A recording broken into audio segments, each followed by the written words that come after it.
Through her example and leadership in public life, she has herself provided inspiration for women everywhere.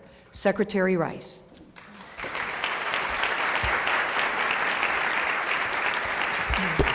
Thank you. Thank you very much. Thank you, Paula, for that wonderful introduction. I really want to welcome you, the distinguished guests here, members of the diplomatic corps, of our own Congress, from across the administration. It's really a pleasure to welcome you here to the Department of State. I'd like to give special thanks to all of our distinguished honorees who have journeyed here from far and wide so that we could celebrate their courage and their commitment to women's rights. Thank you for joining us today.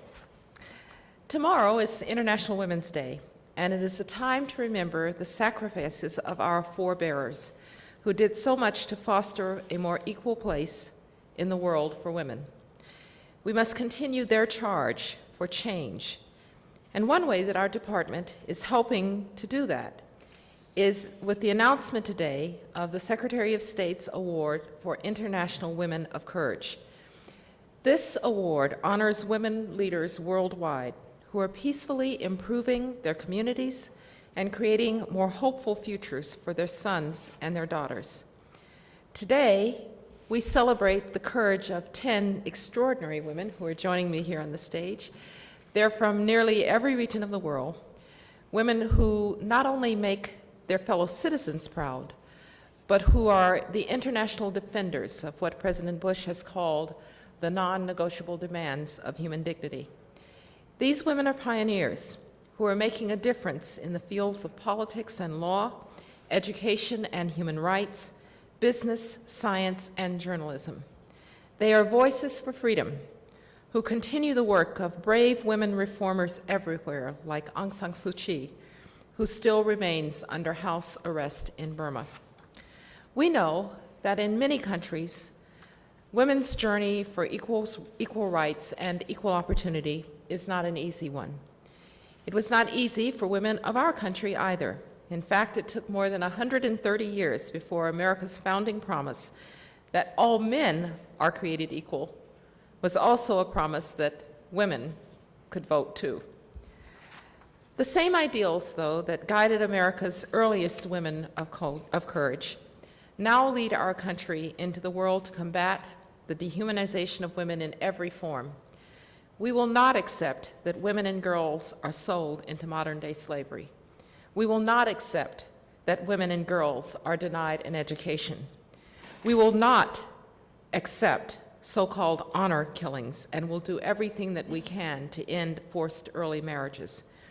And we will work to improve health care opportunities for all women so that they can help to build a more hopeful future for themselves and for their own children. Continuing this work of women's empowerment requires dedication and commitment and passion. The women who we honor today embody all of these virtues and more. It is not possible to think about democracy without thinking about the empowerment of women. One of the nicest gifts that I've ever gotten was a T-shirt from the women of Kuwait shortly after they were given the right to vote. And it said, "Half a democracy is no democracy at all." That is the spirit that we celebrate here today with all of you who work for democratic rights and equality, but also who work against oppression and against prejudice every day of your lives. To all of you, in your journey for a better future, I hope that you know that you will always have a friend in the United States of America. You are truly women of courage. You are the future leaders of your country, and I thank you very much for the courage that you exhibit every day. You make us all very, very proud. Thank you.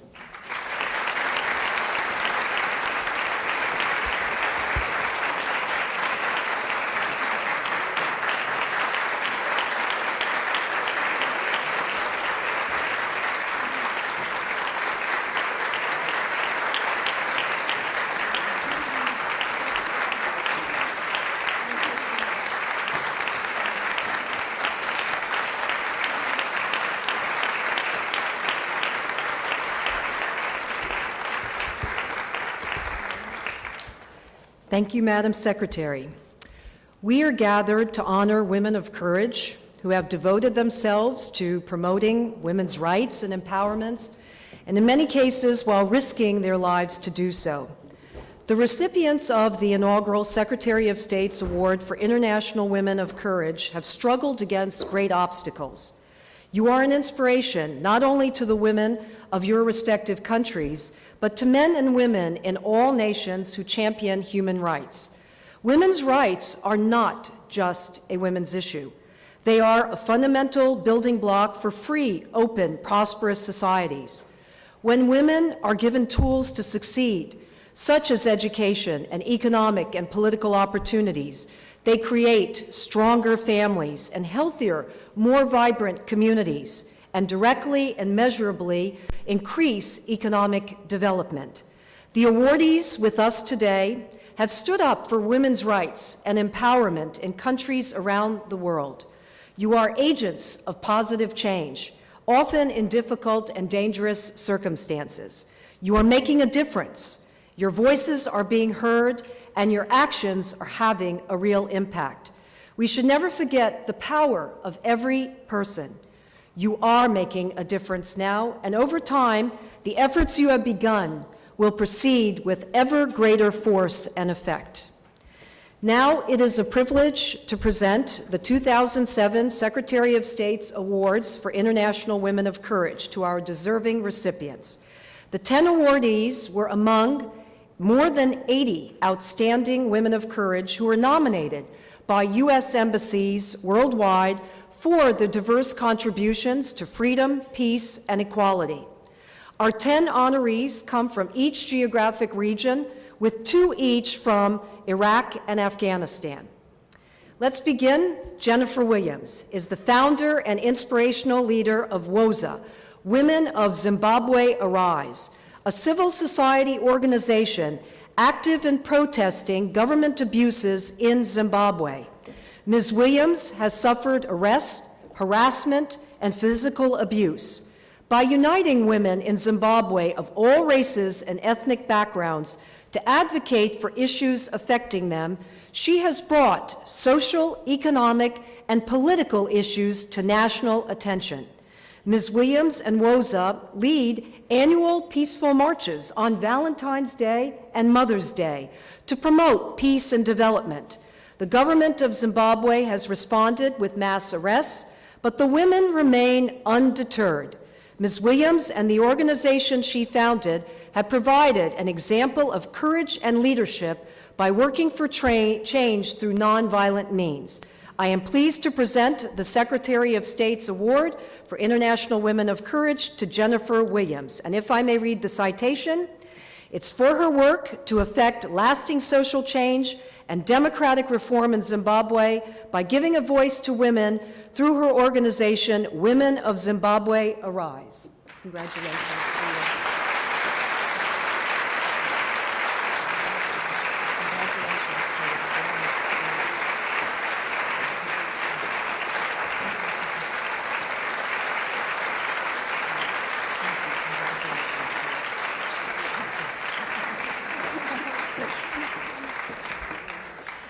Dr. Siti Musta Mulia is the first woman to earn a PhD in Islamic thought from the State Islamic University and the first woman appointed a research professor by the Indonesian Institute of Sciences.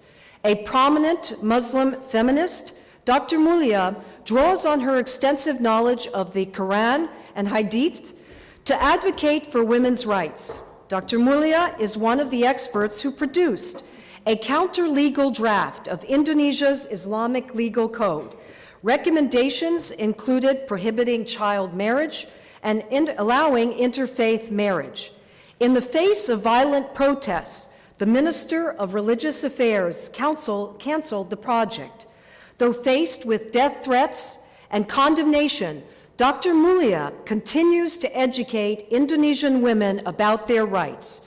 It is a privilege to present the Secretary of State's Award for International Women of Courage to Dr. Siti Musta Mulia. And let me read the citation.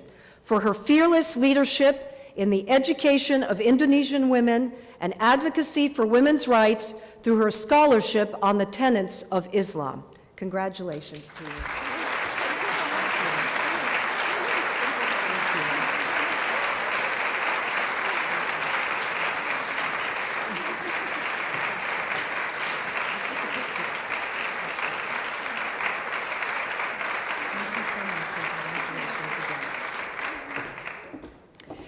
Ilza Yon Oksne of Latvia was not able to join us here in Washington